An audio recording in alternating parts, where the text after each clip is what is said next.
Atlantic মহাসাগরে ভাসমান একটি প্রমোত্তরীতে হান্টা ভাইরাসের হানায় আতঙ্ক ছড়িয়েছে।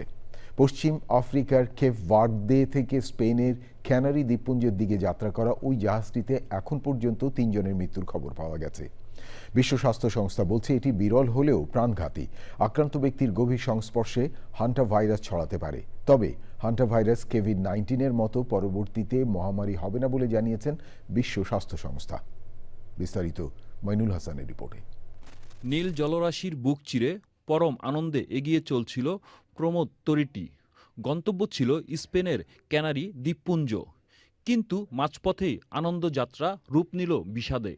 হানা দিল এক অদৃশ্য ঘাতক হান্টা ভাইরাস। পশ্চিম আফ্রিকার ক্যাপ ভার্দের প্রায়া থেকে যাত্রা করা ওই জাহাজটি থেকে ইতিমধ্যেই উদ্ধার করা হয়েছে 2 আক্রান্ত এবং এক সন্দেহভাজন রোগীকে। উন্নত চিকিৎসার জন্য বুধবার সন্ধ্যায় তাদের বিশেষ ব্যবস্থায় পৌঁছে দেওয়া হয়েছে আমস্টারডাম বিমানবন্দরে।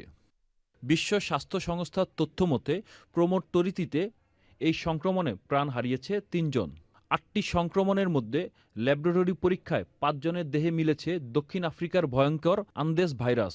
বর্তমানে জাহাজটিতে থাকা 150 জন যাত্রী ও নাবিককে কঠোর নজরদারিতে রাখা হয়েছে।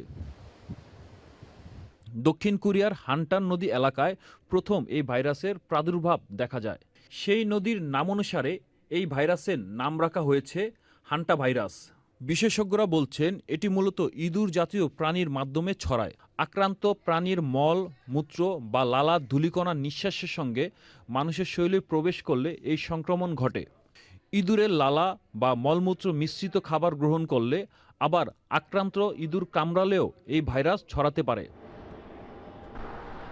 এই রোগে তীব্র মাথা ব্যথা, পিঠে ব্যথা, পেট ব্যথা, কিডনি ফেইলুর, শ্বাসকষ্ট, ফুসফুসে পানি জমা, ক্লান্তি হতে পারে। এটি সরাসরি ফুসফুস ও কিডনিকে অকেজো করে দেয়। এখন পর্যন্ত হান্টা ভাইরাসের কোনো সুনির্দিষ্ট অ্যান্টিভাইরাল ওষুধ বা ভ্যাকসিন আবিষ্কার হয়নি। Moinul Hasan, channel I.